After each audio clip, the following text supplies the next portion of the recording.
मेरा नाम सनीउर रहमान है और मैं बांग्लादेश से हूँ। ज्यादातर लोग मुझे वीडियो ब्लॉगर और कार्टूनिस्ट के हिसाब से जानते हैं। मैं एक एक्स मुस्लिम हूँ। मैं अपने आप को इंसान बताता हूँ और मेरा धर्म इंसानियत है। मैं ज्यादातर जितना भी वीडियो अपलोड करता हूँ वो सारे बंगाली में होते हैं, क्योंकि मेरा जितना भी ऑडियंस वगैरह है सारे बांग्लादेश और कलकत्ता से है, यानी बांग्ला समझने वाले। ये वीडियो मैं हिंदी में इसलिए बना रहा हूँ क्योंकि ये प्रॉब्लम सिर्फ बांग्ला बोलने वालों के नहीं, पूरे हिंदुस्तान के लिए है। पूरे हिंदुस्तान को बताने के लिए मुझे ये हिंदी में बोलना पड़ रहा है। मसला ये है कि मैं काफी दिन से सोशल नेटवर्किंग साइट, फिर यूट्यूब, फिर कई सारे न्यूज पोर्टल जो है उसमें मैं देख रहा हूँ कि 3 तलाक वगैरह, मुस्लिम पर्सनल लॉ बोर्ड, इसके ऊपर बहस चल रहा है। तो सबसे मजेदार चीज मैंने ये नोटिस किया, ये जो मुस्लिम पर्सनल लॉ बोर्ड है वो ज्यादातर औरतों को घेर के ही लॉ बनाया गया है, यानी औरतों को कैसे यूज किया जाए, औरतों को कैसे हम स्लेव बना के रख सकते हैं। इंडियन कॉन्स्टिट्यूशन जो है उसमें सबसे मजेदार चीज ये है कि अगर कोई खून करता है तो उसको खूनी कहा जाता है, वो मुस्लिम हो, हिंदू हो, कोई भी रिलीजन से हो। लेकिन शादी करने जाए कोई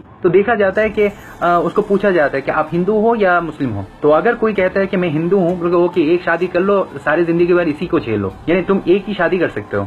लेकिन अगर कोई मुस्लिम जाता है कि मैं शादी करना चाहता हूँ, बोल ओके आज एक कर लो और बाकी 3 बाद में आके करके जाना। और मजे का बात यह है कि अगर कोई मुस्लिम अपने औरत को तलाक देना चाहता है, सिर्फ ये बोलने का देरी है तलाक तलाक तलाक, 3 बार तलाक बोल दिया, वो औरत गया, वो मेरा वाइफ है ही नहीं, उसको मैं जानता नहीं, और उसका जो सिक्योरिटी मनी वगैरह है वो देने का जरूरत नहीं है। लेकिन अगर कोई हिंदू अगर अपने औरत को डिवोर्स देना चाहे तो उसको लॉ के थ्रू, इंडियन कॉन्स्टिट्यूशन के थ्रू में जाना पड़ेगा। मुस्लिम पर्सनल लॉ बोर्ड जो है उसमें सिर्फ ये शादी वगैरह का मसला क्यों है, यानी सिर्फ शादी को घेर के क्यों ये लॉ बनाया गया है। शरिया लॉ अगर एस्टैब्लिश करना चाहते हो तो सारे लॉ को इंक्लूड करो ना। यानी ऐसा होना चाहिए कि एक हिंदू अगर खून करता है तो इंडियन कॉन्स्टिट्यूशन के हिसाब से उसको पनिशमेंट दिया जाए। अगर मुस्लिम अगर खून करता है तो उसके वो इस्लामिक शरिया लॉ के हिसाब से उसका गला काटा जाए। अगर कोई चोरी करता है, अगर वो मुस्लिम है तो उसका हाथ काट दिया जाए। ये भी इंक्लूड होना चाहिए मुस्लिम पर्सनल लॉ बोर्ड में। अगर कोई मर्द या औरत पकड़ा जाता है कि वो इलीगल सेक्स कर रहा है किसी के साथ, तो इस्लामिक शरिया लॉ के हिसाब से उसको कमर तक मिट्टी में गाड़ा जाए, फिर उसको पत्थर मारा जाए।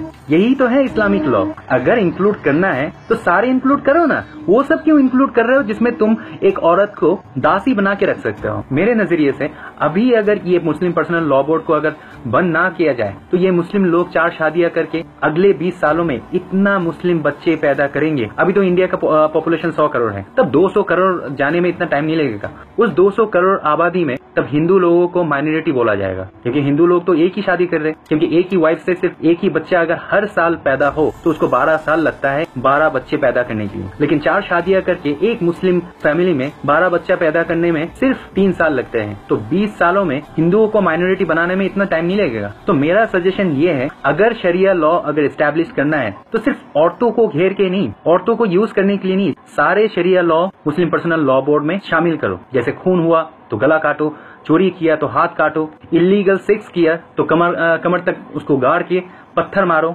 या तो हिंदुस्तान में जिस तरीके से ये मुस्लिम पर्सनल लॉ बोर्ड लीड कर रहा है उस हिसाब से हिंदू पर्सनल लॉ बोर्ड भी होना चाहिए, क्रिश्चियन पर्सनल लॉ बोर्ड भी होना चाहिए, सिख पर्सनल लॉ बोर्ड भी होना चाहिए, एथिस्ट पर्सनल लॉ बोर्ड भी होना चाहिए। अगर दूसरे रिलीजन का फॉलोअर्स को पर्सनल लॉ बोर्ड बनाने का कोई परमिशन नहीं मिलता तो मुस्लिमों को भी पर्सनल लॉ बोर्ड चलाने का कोई परमिशन नहीं देना चाहिए। मैं सनीउर रहमान सारे भारतवासियों के सामने गुजारिश करना चाहता हूँ, आप लोग प्लीज ये मुस्लिम पर्सनल लॉ बोर्ड को बैन करने के लिए आवाज उठाएं, क्योंकि शरिया लॉ 1400 साल पुराना है। ये मॉडर्न सोसाइटी के लिए नहीं है। शरिया लॉ जाहिल अरबों के लिए था, यह हिंदुस्तान के लिए नहीं बनाया गया था। शरिया लॉ 1400 साल पुराना है। वो 1400 साल पुराना लॉ को 2016 में एस्टैब्लिश करना पागलपन है। मुस्लिम लॉ बोर्ड को बैन करें। और सारे हिंदुस्तानियों की तरह मैं भी बोलना चाहता हूँ, जय हिंद।